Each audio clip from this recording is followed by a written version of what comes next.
देखिएगा फ्रेंड्स, तो ये आपका क्लास 12 के लिए जो है ना एक्सरसाइज 10.2 का कमान एक्सरसाइज 10.2 का हमने क्वेश्चन कुछ लिखा है। कह रहा है compute the magnitude of flowing vectors. ये सब वेक्टर जो दिया है, ए का मान, वेक्टर बी का मान और वेक्टर सी का मान, इसका क्या निकालना है? तो हमें मैग्नीट्यूड निकालना है। कंप्यूट द मैग्नीट्यूड ए का, बी का और सी का क्या निकालना है? मैग्नीट्यूड। तो मैग्नीट्यूड निकालना है, जैसे मैग्नीट्यूड ऑफ ए का जब मैग्नीट्यूड निकालेंगे, ए का मैग्नीट्यूड निकालेंगे तो क्या हो जाएगा आपका? ए बगल में कुछ नहीं तो एक है, बगल में कुछ नहीं तो एक है, तो क्या हो जाएगा? एक का स्क्वायर, एक का स्क्वायर और एक का स्क्वायर हो जाएगा। यानी कितना हो जाएगा? एक एक एक, यानी कितना हो जाएगा? √3 यूनिट। ये पहला का हो गया। दूसरी नंबर में मैग्नीट्यूड ऑफ बी निकालेंगे, तो बी का मैग्नीट्यूड निकालेंगे तो कितना है आपका? आई के बगल में 2 है, तो 2 का स्क्वायर प्लस में क्या हो जाएगा? -7 का स्क्वायर, और ये प्लस में कितना हो जाएगा? -3 का स्क्वायर हो जाएगा। कर लीजिएगा भाई, तो ये 2 का स्क्वायर 4 हो जाएगा, ये 49 हो जाएगा और ये आपका 9 हो जाएगा। यानी कितना हो गया आपका? 49 ये आपका कितना हो जाएगा? √61 हो जाएगा। रूट कितना हो जाएगा आपका? देख लो भाई, जोड़ लीजिएगा। 49 और 4, 49 और 4 कितना हो गया? 53, 53 और 9 62 हो जाएगा। तो √62 यूनिट हो गया। क्या हो गया इसका? मैग्नीट्यूड बी का। और मैग्नीट्यूड सी का भी निकालना। देखिए 3 को वेक्टर दिया हुआ है, तीनों का मैग्नीट्यूड निकालना, ठीक है ना? तो ये देखिए सी का कितना? 1/√3 का स्क्वायर हो जाएगा, 1/√3 का स्क्वायर हो जाएगा और 1/√3 का होल स्क्वायर हो जाएगा, तीनों का मैग्नीट्यूड। तो 1/3 हो जाएगा, ये 1/3 हो जाएगा और ये 1/3 हो जाएगा। एलसीएम लेंगे तो 3 हो जाएगा, 1 + 1 + 1 हो जाएगा, यानी कितना हो जाएगा आपका? 3/3। काट दीजिएगा तो 1, यानी कि रूट निकल जाएगा बाहर 1 यूनिट। ये तीनों का क्या निकल गया हुआ है? तो मैग्नीट्यूड, ठीक है ना?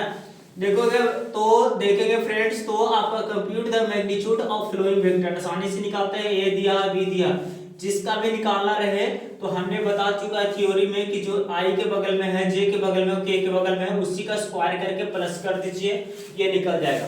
देखिए अगला क्वेश्चन में है, कहना है कि राइट 2 डिफरेंट वेक्टर, 2 को अलग वेक्टर लिखना है जिसका क्या हो?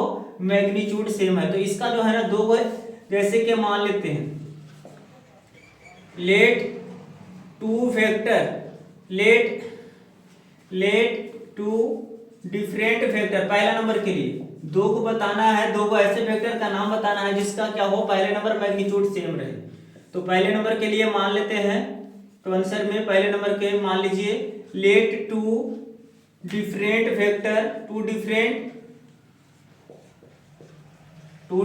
वेक्टर्स आर, 2 को वेक्टर्स मान लीजिए। वेक्टर ए बराबर 2i मान लीजिए, 3j मान लीजिए और ये आपका 4k मान लीजिए।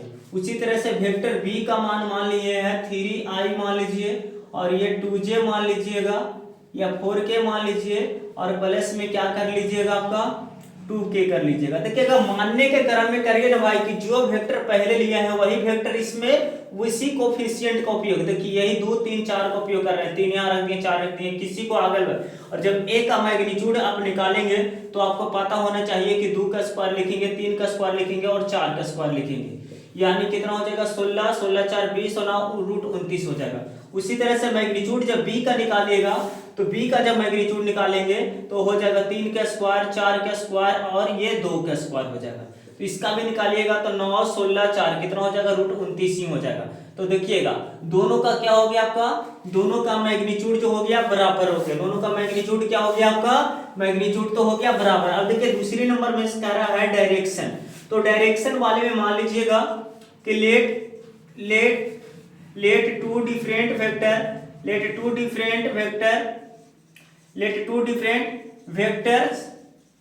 वेक्टर्स आर, जैसे वेक्टर ए बराबर मान लीजिए 2i 3j और ये मान लिए है 4k, और वेक्टर बी का जो मान लीजिएगा, ये 2 का पहाड़ा पढ़ लीजिए, 2 बार पढ़ लीजिएगा तो 2 दूना के 4 हो जाएगा, इसको 2 बार पढ़ेंगे तो 6 हो जाएगा, इसको 2 बार पढ़ेंगे तो 8 हो जाएगा।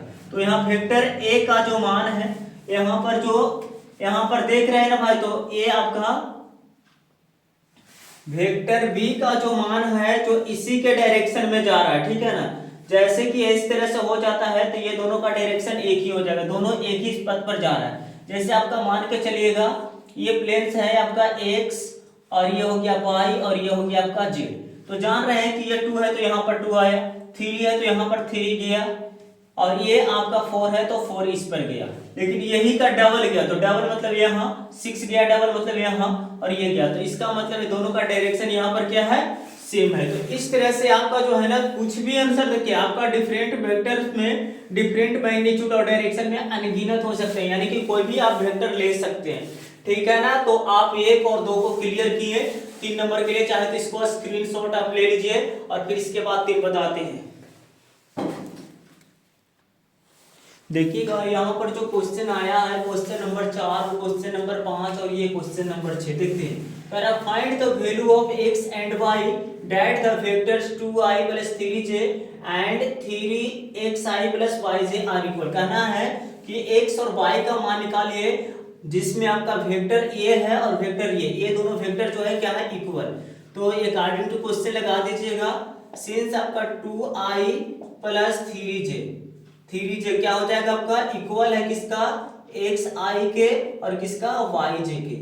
जब ये दोनों आपस में इक्वल है तो क्या हो जाएगा आपका, x जो हो जाए, देखिए i के बगल में x है और i के बगल में 2 है तो x बराबर 2 हो जाएगा, और y का मान जो हो जाएगा कितना हो जाएगा, तो y के बगल में j है और j के बगल में 3 है तो y बराबर क्या हो जाएगा, 3 हो जाएगा। जैसे ही दो को इक्वल वेक्टर रहे तो आसानी से ऐसे निकाल रहे, जैसे ये दोनों वेक्टर इक्वल है, find the value of x and y the vector जितना आर इक्वल है तो x के बगल में i के बगल में x है और i के बगल में 2 है तो x बराबर 2 हो गया, और इसी तरह से j के बगल में 3 और j के बगल में y है तो y बराबर 3 हो गया। इस तरह से 5वां नंबर सवाल में है the scalar and vector components of vector with initial point a और terminal point a। Initial point क्या है भाई, तो इनिशियल पॉइंट जो दिया गया है, इनिशियल पॉइंट जो दिया है 2 1 दिया हुआ है, और आपका टर्मिनल पॉइंट जो दिया गया है, टर्मिनल पॉइंट्स जो दिया गया है वो कितना दिया गया है आपका, माइनस में 5 और 7 दे है। तो देखिएगा इनिशियल पॉइंट जो है टर्मिनल पॉइंट्स है, इनिशियल पॉइंट्स जो हो गया आपका, इस इनिशियल पॉइंट्स को अगर मान लेते हैं a और आपका टर्मिनल पॉइंट को मान लेते हैं b, तो वेक्टर ab का मान जब निकालेंगे तो क्या हो जाएगा आपका, माइनस में हो जाएगा 5 माइनस में 2i हो जाएगा और प्लस में 7 हो जाएगा और माइनस में 1j हो जाएगा। तो क्या हो जाएगा आपका वेक्टर ab का जो मान हो जाएगा, वेक्टर ab का जो मान हो जाएगा क्या हो जाएगा, ये माइनस में 7i हो गया और प्लस में 6j हो गया। तो इसी तरह से इसमें जब हो गया वेक्टर ए में तो आपका स्केलर कंपोनेंट्स निकालना है, क्या निकालना है, स्केलर कंपोनेंट निकालना है भाई। तो स्केलर कंपोनेंट क्या हो जाएगा, तो स्केलर कंपोनेंट i के बगल में -7 हो जाएगा, -7 हो गया और ये हो जाएगा यानी -7 और 6 हो गया।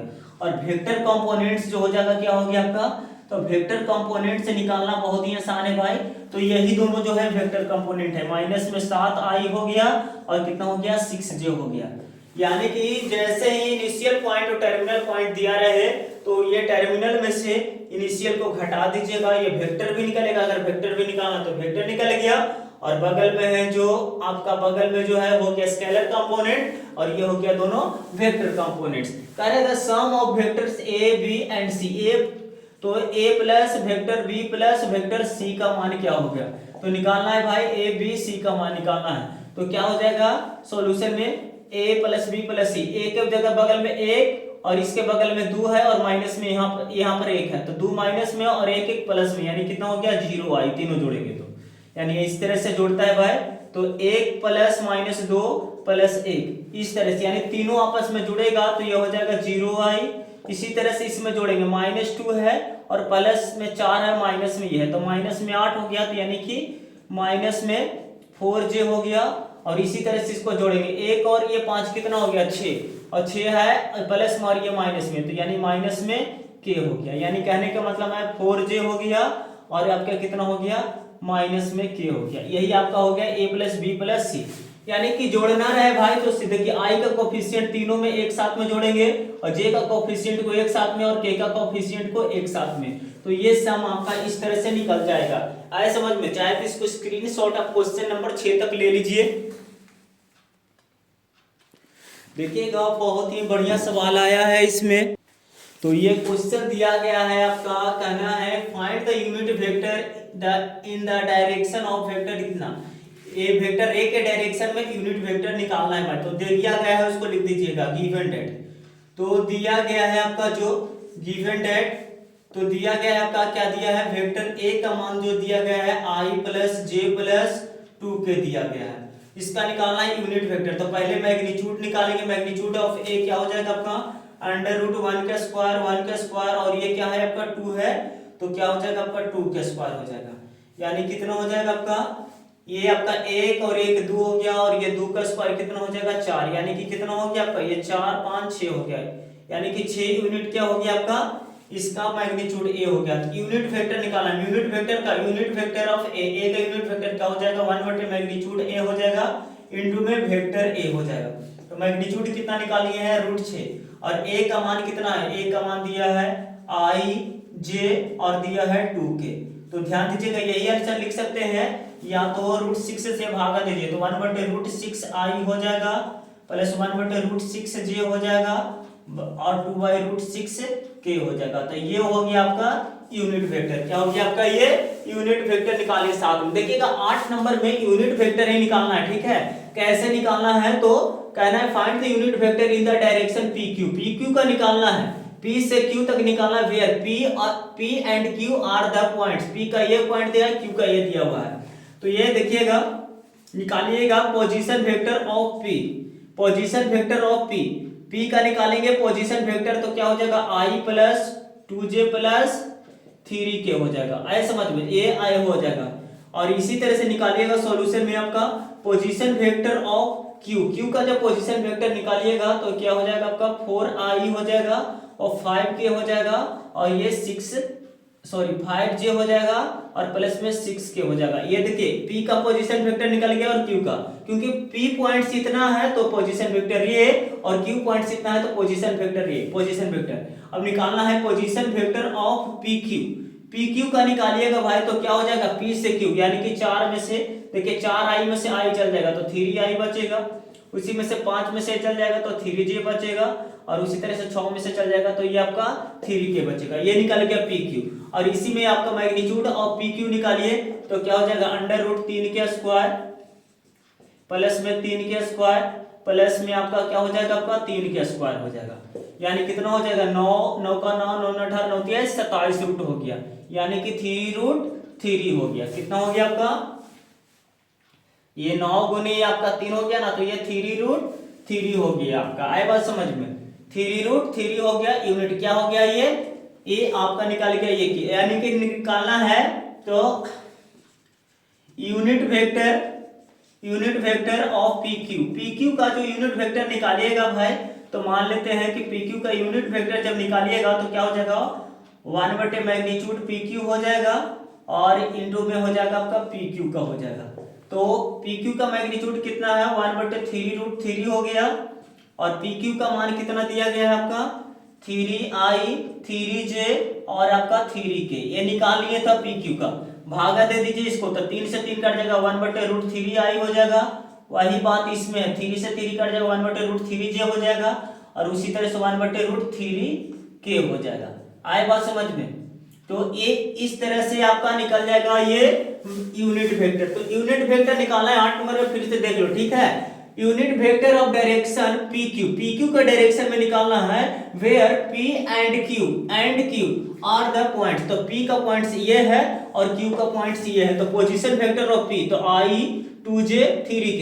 उसी तरह से position vector of Q 4j 5k 4i और 5j और ये 6k। और इसी तरह से पोजीशन वेक्टर ऑफ PQ का निकालेंगे तो क्या हो जाएगा, इसमें से ये घटेगा, इसमें से ये घटेगा और इसमें से ये। इसी तरह से मैग्नीट्यूड निकालिए, इसका यूनिट वेक्टर निकाल दीजिए, ठीक है। स्क्रीनशॉट ले लीजिएगा क्वेश्चन नंबर 7 और 8 का। देखिएगा बहुत ही बढ़िया सवाल दिया गया है क्वेश्चन नंबर में 9 में, कह रहे 4 गिवन वेक्टर्स A इतना एंड B इतना, find the unit vector in direction of A plus B। जैसे जो दिया गया है भाई कि दो को वेक्टर दिया गया है, वेक्टर A का मान वेक्टर B का मान, और निकालना है फाइंड द यूनिट वेक्टर निकालना है A प्लस B के। तो जो दिया गया है उसको लिख दीजिएगा। तो गिवन डेट दिया गया है कि वेक्टर